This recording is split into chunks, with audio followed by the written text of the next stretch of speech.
My brother Derek stood there with that smug grin, holding Dad's will like a trophy. The mahogany conference table separated us, but it might as well have been an ocean. His manicured fingers gripped the document while Mr. Fitzgerald's office fell into complete silence. I leave everything to my son Derek. My daughter Rachel abandoned me. Those words felt like knives piercing straight through my chest. I'd visited Dad every single day for 3 years while he battled cancer.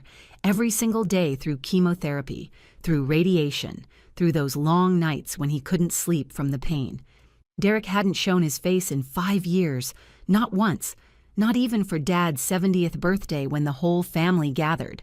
The room spun around me as Derek's smile grew wider.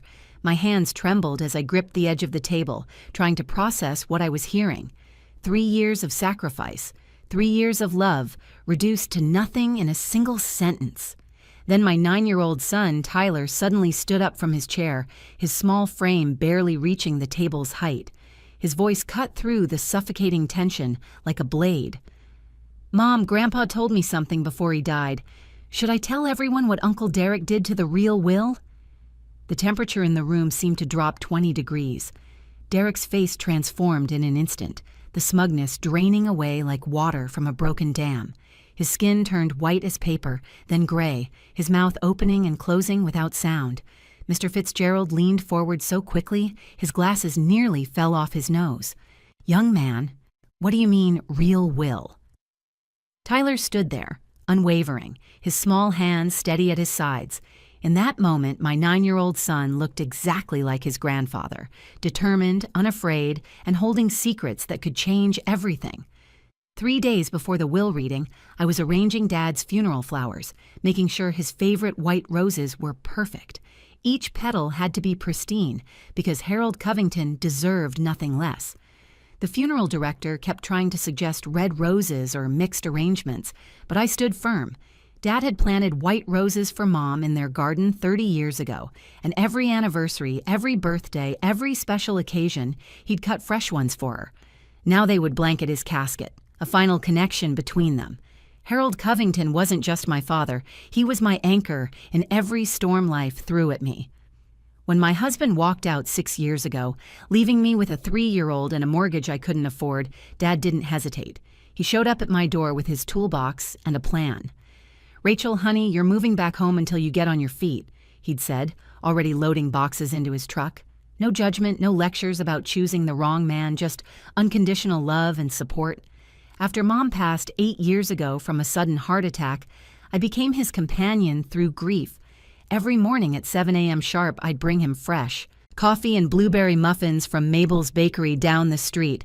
The coffee had to be dark roast with just a splash of cream, the way he'd drunk it for 50 years. We'd sit on his wraparound porch, the one he'd built with his own hands, watching the cardinals at his bird feeder while Tyler played with his toy trucks in the yard.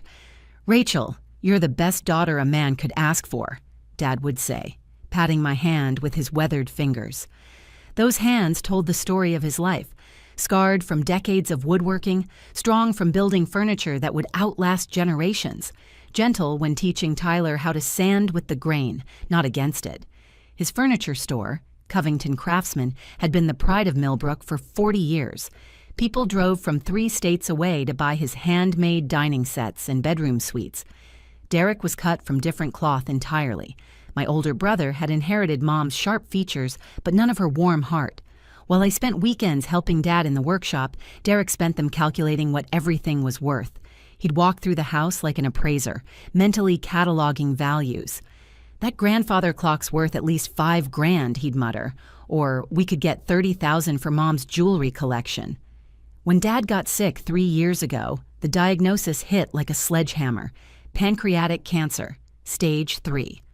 The doctor gave him 6 months, maybe a year with treatment. Dad beat those odds by 2 full years through sheer stubbornness and the desire to see Tyler grow up a little more. Derek showed up exactly once during that first terrible week. I found him in Dad's study going through financial documents while our father lay in bed, weak from his first round of chemotherapy. "Just want to know what's what, Dad," Derek had said when Dad weakly called out asking what he was doing. "Someone needs to get your affairs in order." "My affairs are my business." Dad had replied with as much strength as he could muster. "When I'm ready, I'll handle them." That was the last time Derek set foot in the house. He claimed he was too busy with his real estate business in Chicago that he couldn't make the 4-hour drive. But he had time to call Dad's attorney, trying to get information about the estate. Mr. Fitzgerald told me later that Derek had called 6 times in 1 month, pressing for details about Dad's assets. Meanwhile, Tyler and I moved into Dad's house to care for him. Tyler adored his grandfather with the pure love only a child can give. They had this magical bond that transcended age and illness. Even when Dad was too weak to stand, he'd sit in his wheelchair in the garage, directing Tyler through simple woodworking projects. "Measure twice, cut once," he'd tell Tyler, the same words his own father had taught him. "A true craftsman respects the wood, understands its grain, works with it, not against it." Their matching canvas aprons hung on hooks by the workshop door. One XXL, worn and stained with decades of use, one child small, still pristine, but beginning to show marks of real work. "Someday, little man, you'll build something beautiful with these hands," Dad would tell Tyler, guiding his small fingers along the smooth grain of oak. "Something that will last long after we're gone. That's the real legacy, Tyler, creating beauty that endures." The cancer took Dad on a Tuesday morning in October. The leaves outside his window had turned golden, his favorite season arriving just in time to say goodbye. Tyler and I were there, holding his hands as his breathing grew shallow. His last words to me were clear despite his weakness. "Take care of my workshop, Rachel. You know what to do. Everything I built was for you and Tyler." To Tyler, he whispered something I couldn't quite hear, their heads close together in a final conspiracy of love.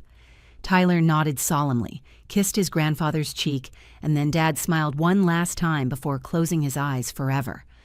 The law office of Fitzgerald and Associates smelled like old leather and disappointment. The building itself was a converted Victorian home on Main Street, its walls lined with law books that probably hadn't been opened in decades. Derek arrived 15 minutes late, wearing an expensive suit I'd never seen before. Italian leather shoes clicking against the hardwood floor. He didn't even acknowledge Tyler and me sitting there, just nodded at Mr. Fitzgerald like they were old friends sharing a secret. "Let's get this over with," Derek said, checking his Rolex, the same watch Dad had given him for his college graduation 20 years ago. "I've got a flight to catch, big development deal in Miami." Mr. Fitzgerald cleared his throat and adjusted his wire-rimmed glasses. He was Dad's attorney for 30 years, had handled Mom's estate, had drawn up the papers when Dad bought the furniture store. His hands shook slightly as he opened the manila folder. "The last will and testament of Harold James Covington, dated 6 months ago." He paused, looking uncomfortable. "This document supersedes all previous wills and codicils." The words that came next shattered my world into a million pieces. "To my son, Derek Covington, I leave my entire estate, including the house at 412 Maple Street, all bank accounts totaling approximately $400,000, and my furniture workshop Covington Craftsman, including all tools, inventory, and business assets. My daughter Rachel abandoned me in my time of need. She shall receive nothing." The words hit me like a physical blow, knocking the breath from my lungs. "That's impossible!" I stood up so fast my chair scraped against the floor. My hands shaking, I gripped the edge of the table. "Mr. Fitzgerald, I was there every day. I have the hospice records, the nurses know me by name, the neighbors saw me there every single morning." "Sorry, Rachel," Derek interrupted, that cruel smile spreading across his face like oil on water. "Dad, saw through your act. Probably got tired of your hovering, your constant need for attention. You always were so needy, even as a kid." "You haven't visited him in 5 years," I shouted, tears streaming down my face despite my efforts to stay composed. "You didn't even come to his birthday parties. Tyler and I celebrated every single one. We were there for every chemotherapy appointment, every sleepless night." Mr. Fitzgerald looked deeply uncomfortable, shifting papers nervously. "I'm sorry, Miss Covington. The will appears to be legally binding. It was properly witnessed and notarized. 2 witnesses signed it, both employees at the bank where your father did business." Derek leaned back in his chair, interlacing his fingers behind his head. Dad knew who really cared about him, not someone just playing nurse for an inheritance. I talked to him on the phone plenty. We had a connection you wouldn't understand, a father-son bond that goes deeper than just showing up." "What phone calls?" I demanded, my voice breaking. Dad could barely hold a phone the last year. His arthritis was so bad I had to dial numbers for him. And you never called, not once. I was there, Derek. I would have known. "Details, details." Derek waved his hand dismissively. "The will says what it says. Dad made his choice. Maybe if you hadn't been so controlling, keeping him dependent on you, things would be different." Mr. Fitzgerald continued reading in a monotone voice.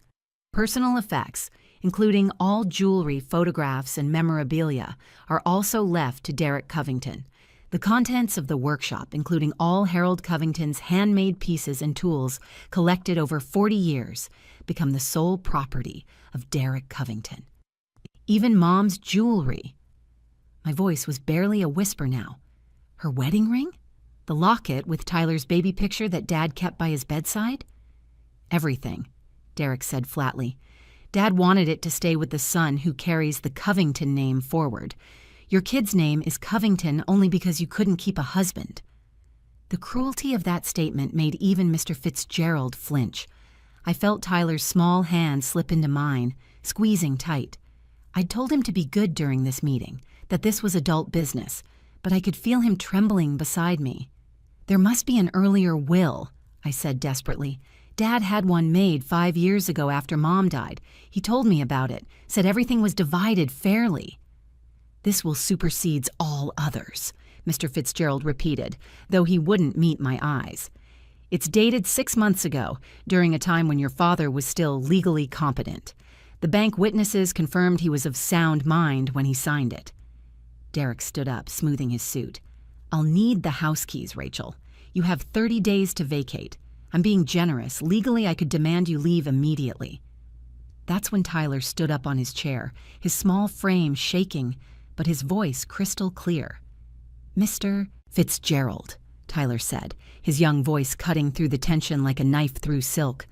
"My grandpa told me something important before he died. He said Uncle Derek did something bad to his real will." The room went completely still. Derek's smirk vanished instantly, replaced by something I'd never seen on my brother's face before, raw fear. His hands, which had been casually drumming on the table, froze mid-motion. The color drained from his face so quickly I thought he might faint. "Tyler, honey, sit down," I said softly, my heart racing.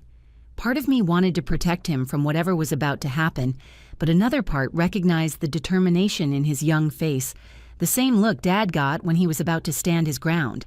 "No, Mom. Grandpa said I had to be brave. He said to wait until everyone was together and then tell the truth." Tyler turned to Mr. Fitzgerald, his chin raised high. "Grandpa said Uncle Derek came to the house 2 weeks before he died. It was a Wednesday. When Nurse Patricia went to lunch at noon, like she always does, Grandpa was too weak to stop him or call for help." Derek stood up abruptly, his chair falling backward with a crash. "This is ridiculous. You're going to listen to a child's fantasy? He's 9 years old. Kids make up stories all the time." But Mr. Fitzgerald held up his hand, his professional instincts clearly engaged now. "Young man, what exactly did your grandfather tell you? Please, be as specific as you can." Tyler reached into his pocket and pulled out something that made everyone gasp. A small USB drive on a chain, barely bigger than his thumb. "Grandpa gave me this the night before he died. He said it has a video on it. He recorded it on his tablet when Uncle Derek was in his office. Grandpa pretended to be asleep, but he saw everything through the mirror on his dresser. The tablet was hidden under his blanket." "This is absurd," Derek's voice cracked, rising an octave. "The kid's making things up. You can't possibly admit some random USB drive as evidence."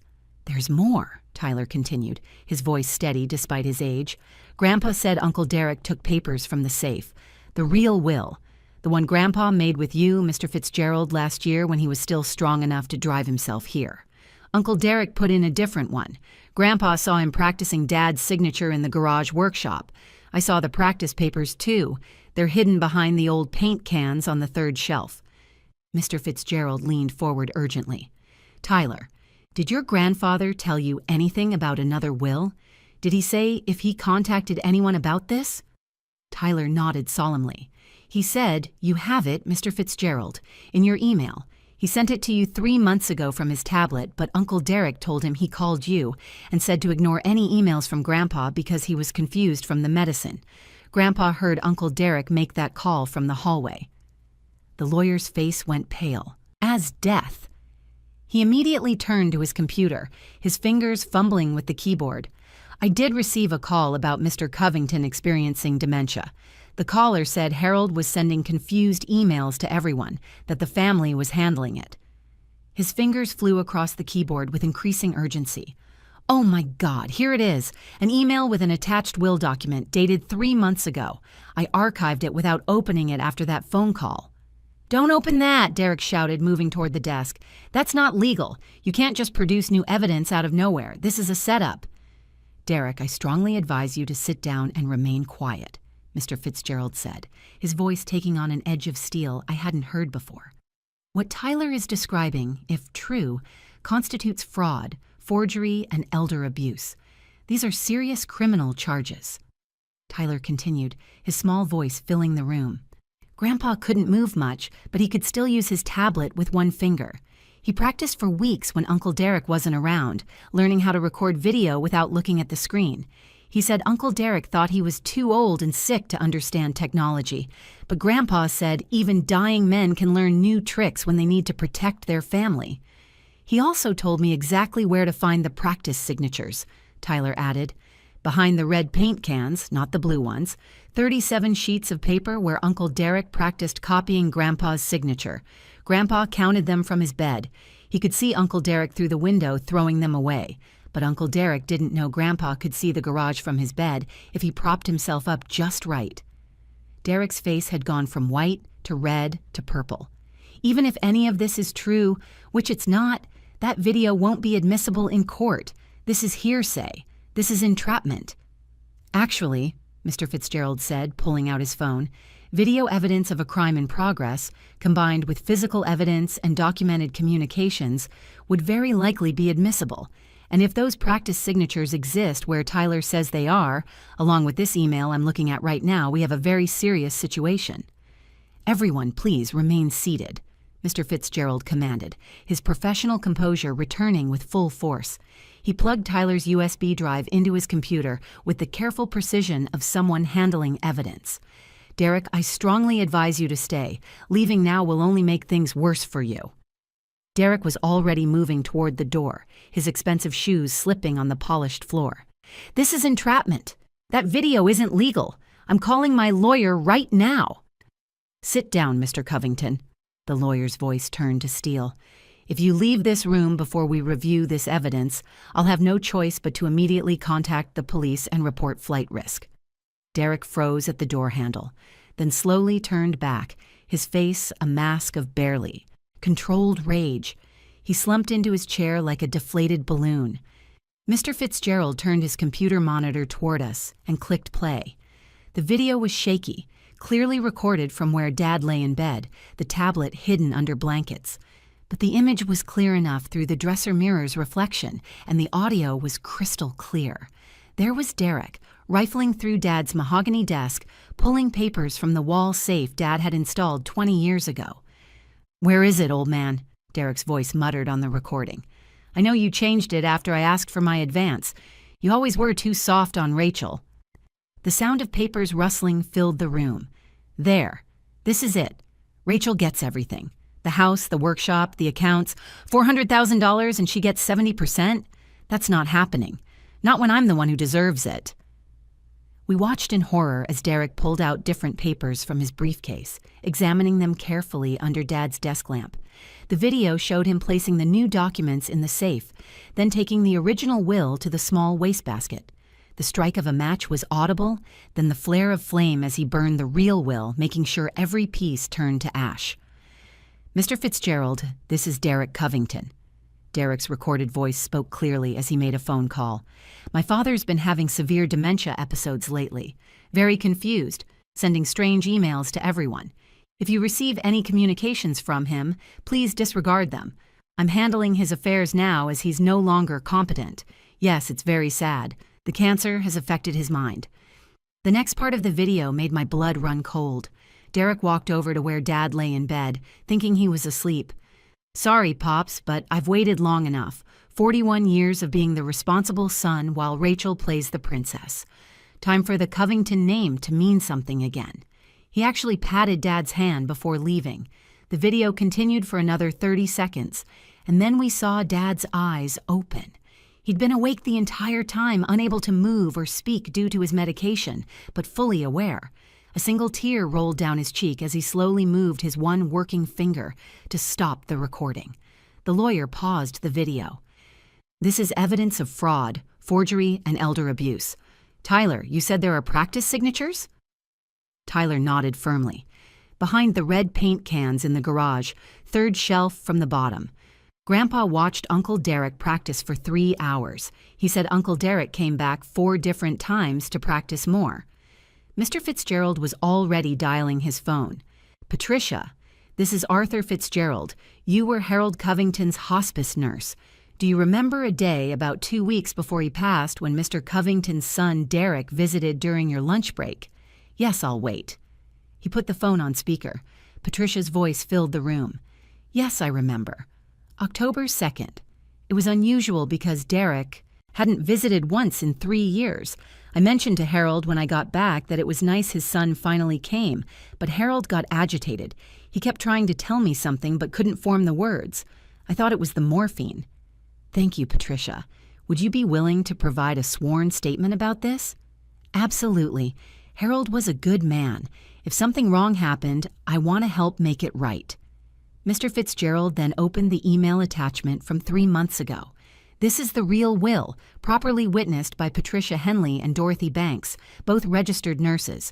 It leaves the house to Rachel, the workshop to Tyler when he turns 18 with Rachel as trustee until then, and splits the monetary assets, 70% to Rachel, 30% to Derek.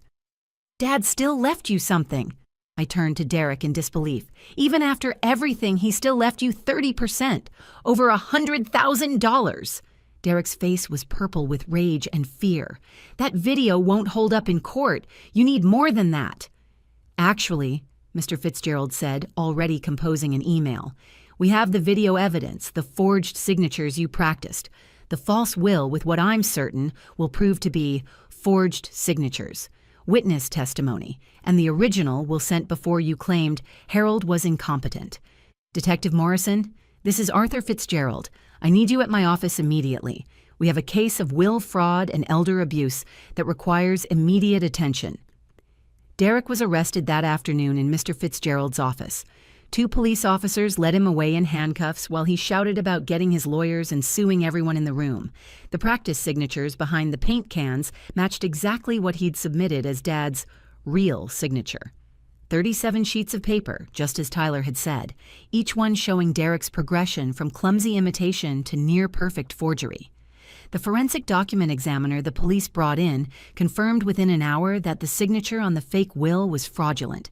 Nurse Patricia provided her sworn statement that same day, along with Dorothy Banks, who remembered the original will signing clearly. "Harold was completely lucid that day," Dorothy testified. "He even joked about making sure Rachel got his mother's china cabinet because she was the only one who'd ever properly dusted it." The bank employees who'd supposedly witnessed the fake will admitted under questioning that they'd never actually seen Harold sign anything. Derek had brought them the document already signed, claiming his father was too ill to come in person. The forensic accountant Mr. Fitzgerald brought in discovered something even worse. Derek had been stealing from Dad's accounts for 2 years, small amounts of $500 here, $1,000 there, always just below the threshold that would trigger bank notifications. In total, he'd stolen $43,000 while Dad was fighting cancer. He'd used Dad's checkbook during that one visit, writing checks to himself and forging Dad's signature, the same signature he'd been practicing in the garage. 3 weeks later, Tyler and I stood in Grandpa's workshop. Sunlight streamed through the windows onto the workbench where 3 generations of Covington men had created beauty from raw wood. The smell of sawdust and lemon oil filled the air, exactly as it had when Dad was alive. Tyler ran his small hand along the smooth surface of the bench, feeling the grooves and marks from decades of work.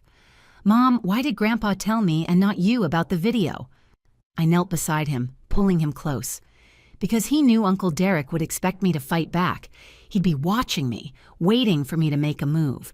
But nobody expects a 9-year-old to be the hero. Grandpa always said you noticed things others missed, that you had an old soul in a young body. Tyler picked up one of Grandpa's carving tools, a cherry-handled chisel that had belonged to his own father. He taught me that being brave doesn't mean you're not scared. It means doing what's right even when you are scared. I was really scared in that room, Mom. I know, baby, but you did it anyway. That's real courage. Grandpa said something else, Mom, the night before he died. Tyler's eyes met mine, wise beyond his years. He said Uncle Derek was always jealous because Grandpa loved you more, not because you visited or took care of him, but because you loved him back without wanting anything. Uncle Derek only loved money. Grandpa said Derek had been angry since you were kids, always counting what everyone else got, never grateful for what he had. I pulled Tyler close, tears in my eyes. Your grandpa was a smart man, and he raised you to be just like him. Mom? Tyler asked. Can we keep the workshop exactly like Grandpa left it? When I'm 18, I want to make furniture just like he did. I want to continue Covington craftsman. Of course, sweetheart, it's your inheritance, your legacy. Derek got 7 years in prison for elder abuse, fraud, and forgery. The judge called it one of the most callous cases of family betrayal he'd seen in 30 years on the bench. Derek lost his 30% inheritance due to the crimes, which the court awarded to Tyler's education fund. Mr. Fitzgerald helped me establish a trust that would pay for Tyler's college and give him startup capital for the workshop when he turned 18. But the most valuable thing Dad left us wasn't in any will. It was the lesson that truth, no matter how small its messenger, will always find a way to surface. Sometimes it takes a child's innocence to reveal what adults try to hide. Sometimes the smallest voice in the room carries the most powerful message. And sometimes a grandfather's faith in his grandson can defeat the greed of grown men. Tyler still wears that USB drive on a chain around his neck, not because we need the evidence anymore, but because it reminds him of the day his grandfather's trust in him changed everything. The day a 9-year-old boy stood up to a bully and won, armed with nothing but the truth and the courage his grandfather gave him. In Dad's workshop, we hung a new sign next to the old Covington Craftsman logo. Measure twice, cut once, and always trust the truth to surface. If this story touched your heart, please give it a like and share it with someone who needs to hear it. Your support helps these stories reach more people. Don't forget to subscribe to our channel for more powerful real-life stories that remind us of the strength of family, truth, and justice. And remember, sometimes the smallest voices carry the biggest truths. Thank you for watching.